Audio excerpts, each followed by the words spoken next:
Hi dear friends, അസ്സലാമലൈക്കും. എല്ലാവർക്കും ഷിഫൂസ് kitchen ടൂറിലേക്ക് സ്വാഗതം. ഇന്ന് ഞാൻ വന്നിട്ടുള്ളത് ഒരു അടിപൊളി ടേസ്റ്റി ആയിട്ടുള്ള പക്കവടയുടെ റെസിപ്പി ആയിട്ടാണ്.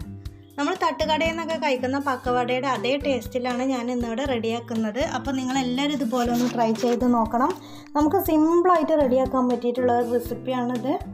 അപ്പോൾ നിങ്ങളെല്ലാവരും ഇതുപോലെ ഒന്ന് ട്രൈ ചെയ്ത് നോക്കണം. അപ്പോൾ നമുക്കിത് എങ്ങനെയാണ് റെഡിയാക്കുന്നത് എന്നുള്ളത് കണ്ടു നോക്കാം. അപ്പോൾ അതിന് വേണ്ടിയിട്ട് ഫസ്റ്റ് ഞാൻ എടുത്തിട്ടുള്ളത് ഇതുപോലെ ഒരു ബൗൾ എടുത്തിട്ടുണ്ട്. ഈ ബൗളിലേക്ക് ഞാൻ ചേർത്ത് കൊടുക്കുന്നത് ഒരു 4 വലിയ ഉള്ളി ഇതുപോലെ ചെറുതായിട്ട് കട്ട് ചെയ്തെടുത്തതാണ്. ഇതുപോലെ ചെറുതാക്കിയിട്ട് തന്നെ കട്ട് ചെയ്തെടുക്കാൻ വേണ്ടിയിട്ട് ശ്രദ്ധിക്കണം. ഇനി നമുക്കിതിലേക്ക് കുറച്ച് മല്ലിയില ചെറുതായി കട്ട് ചെയ്തെടുത്തിട്ടുള്ളത് ചേർത്ത് കൊടുക്കാം. ഒരു ചെറിയ കഷ്ണം ഇഞ്ചി ചെറുതായിട്ട് കട്ട് ചെയ്തെടുത്തതാണ്. 2 പച്ചമുളക് ചെറുതായിട്ട് കട്ട് ചെയ്തെടുത്തതാണ്. പിന്നെ നമ്മൾ കുറച്ച് കറിവേപ്പില ചെറുതായിട്ട് കട്ട് ചെയ്തെടുത്താണ് ചേർത്ത് കൊടുക്കുന്നത്. അപ്പോൾ നമ്മൾ ഈ സ്നാക്സിലേക്ക് നമ്മൾ എന്തും ചെറുതായിട്ട് കട്ട് ചെയ്തെടുക്കാൻ വേണ്ടിയിട്ട് ശ്രദ്ധിക്കണം. ഇനി നമുക്ക് കൈ വെച്ചിട്ട് ഇതുപോലെ നല്ലതുപോലെ ഒന്ന് മിക്സ് ചെയ്ത് കൊടുക്കാം. അപ്പോൾ നമ്മൾ നല്ലതുപോലെ മിക്സ് ചെയ്തെടുത്തിട്ടുണ്ട്. ഇനി നമ്മൾ ഇതിലേക്ക് ചേർത്ത് കൊടുക്കുന്നത് 1 കപ്പ് കടലമാവാണ് ചേർത്ത് കൊടുക്കുന്നത്. ഇനി നമുക്കിതിലേക്ക് ഒരു 3 സ്പൂണ് അരിപ്പൊടിയാണ് ചേർത്ത് കൊടുക്കുന്നത്. നമ്മുടെ ഈ സ്നാക്സ് നല്ലൊരു ക്രിസ്പി ആയിട്ട് വരാൻ വേണ്ടിയിട്ടാണ് നമ്മളിതിലേക്ക് അരിപ്പൊടി ചേർത്ത് കൊടുക്കുന്നത്. അപ്പോൾ നമുക്കൊരു 3 സ്പൂൺ അരിപ്പൊടി ചേർത്ത് കൊടുക്കാം. ഇനി നമുക്കൊരു 2 സ്പൂണ് മൈദപ്പൊടിയാണ് ചേർത്ത് കൊടുക്കുന്നത്. അപ്പോൾ നമ്മൾ 1 കപ്പ് കടലമാവാണ് ചേർത്ത് കൊടുത്തിട്ടുള്ളത്. 3 സ്പൂൺ അരിപ്പൊടിയും 2 സ്പൂണ് മൈദപ്പൊടിയാണ് ചേർത്ത് കൊടുത്തിട്ടുള്ളത്. ഇനി നമുക്കിതിലേക്ക് 1 സ്പൂണ് മുളക് പൊടി ചേർത്ത് കൊടുക്കാം. അപ്പോൾ കടലമാവാണ് നമ്മുടെ ഈ സ്നാക്സിലേക്ക് കൂടുതലായിട്ട് ചേർത്ത് കൊടുക്കേണ്ടത്. അത് നമ്മൾ പ്രത്യേകം ശ്രദ്ധിക്കണം. ഇനി നമുക്കിതിലേക്ക് 1 സ്പൂണ് കുരുമുളക് പൊടിയും കൂടെ ചേർത്ത് കൊടുക്കാം. പച്ചമുളകൊക്കെ നമുക്ക് നമ്മുടെ ഇഷ്ടത്തിനനുസരിച്ച് കൂട്ടും കുറക്കുകയൊക്കെ ചെയ്യാം. ഞാനിപ്പോൾ ഇതിലേക്ക് 2 എണ്ണേ ചേർത്ത് കൊടുത്തിട്ടുള്ളൂ.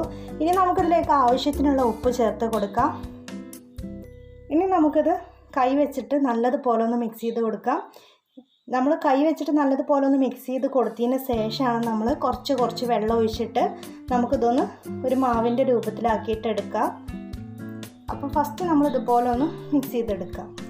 അപ്പോൾ നമ്മൾ കുറച്ച് വെള്ളം ഒഴിച്ചിട്ട് നമുക്കിതുപോലെ നമ്മുടെ മാവ് നല്ലതുപോലെ ഒന്ന് കുഴച്ചെടുക്കാം. കൂടുതൽ വെള്ളം ഒരുമിച്ചിട്ട് ഒഴിക്കരുത്. അപ്പോൾ നമ്മുടെ മാവിൽ വെള്ളം കൂടിപ്പോകും. അപ്പോൾ കുറച്ച് വെള്ളം ഒഴിച്ചിട്ട് നമുക്കിതൊന്ന് റെഡിയാക്കിയെടുക്കാം. അപ്പം നമ്മൾ കുറച്ച് വെള്ളം ഒഴിച്ചിട്ട് ഇതുപോലെ ചെയ്തെടുത്തിട്ടുണ്ട്.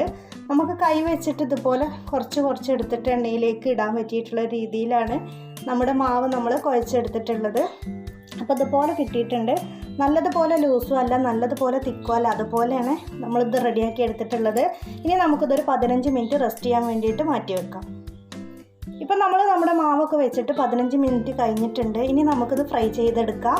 അപ്പോൾ ഞാൻ സൺഫ്ലവർ ഓയിലാണത് ഫ്രൈ ചെയ്തെടുക്കുന്നത്. പിന്നെ എണ്ണ ചൂടായിട്ട് വരുമ്പോൾ നമുക്ക് കൈ വെച്ചിട്ട് ഇതുപോലെ തന്നെ ചെറിയ ബോൾസ് എടുത്തിട്ട് നമുക്ക് നമ്മുടെ എണ്ണയിലേക്ക് ഇട്ട് കൊടുക്കാം.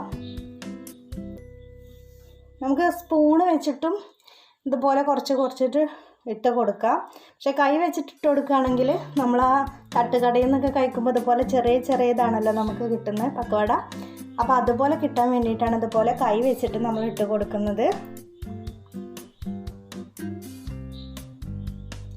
പിന്നെ നമുക്ക് നമ്മുടെ എണ്ണയിലേക്ക് ഇതുപോലെ ഇട്ട് കൊടുക്കാം. ഇനി നമുക്കിത് തിരിച്ചും മറിച്ചും ഇട്ട് കൊടുത്തിട്ട് ഇതൊന്ന് ഫ്രൈ ചെയ്തെടുക്കാം. അപ്പോൾ എൻ്റെ ഈ ചാനൽ ആദ്യമായിട്ട് കാണുന്നവർ നിങ്ങൾക്ക് ഇഷ്ടപ്പെടുകയാണെങ്കിൽ സബ്സ്ക്രൈബ് ചെയ്യണം, ലൈക്ക് ചെയ്യണം, ഷെയർ ചെയ്യണം. പിന്നെ ബെൽ ബട്ടൺ എനേബിൾ ചെയ്യാൻ മറക്കരുത്. അപ്പോൾ ഇനി നമുക്കിത് നല്ലതുപോലെ ഒന്ന് ഫ്രൈ ചെയ്തെടുക്കാം. ഇതുപോലെ തിരിച്ചും മറിച്ചും ഇട്ട് കൊടുത്തിട്ട് നമുക്കിതൊന്ന് ഫ്രൈ ചെയ്തെടുക്കാം. അപ്പോൾ നമ്മൾ തീ മീഡിയത്തിലിട്ട് കൊടുക്കണം. അത് പ്രത്യേകം നമ്മൾ ശ്രദ്ധിക്കണം. ഇപ്പോൾ നമ്മൾ ഫസ്റ്റ് ഇട്ട് കൊടുത്തത് നല്ലതുപോലെ ഫ്രൈ ആയിട്ട് വന്നിട്ടുണ്ട്. ഇനി നമുക്കിതുപോലെ നമ്മുടെ എണ്ണയിൽ നിന്ന് മാറ്റിയെടുക്കാം. ഇനി ബാക്കിയുള്ള ഇത് മുഴുവനായിട്ട് ഇതുപോലെ ഫ്രൈ ചെയ്തെടുക്കാം.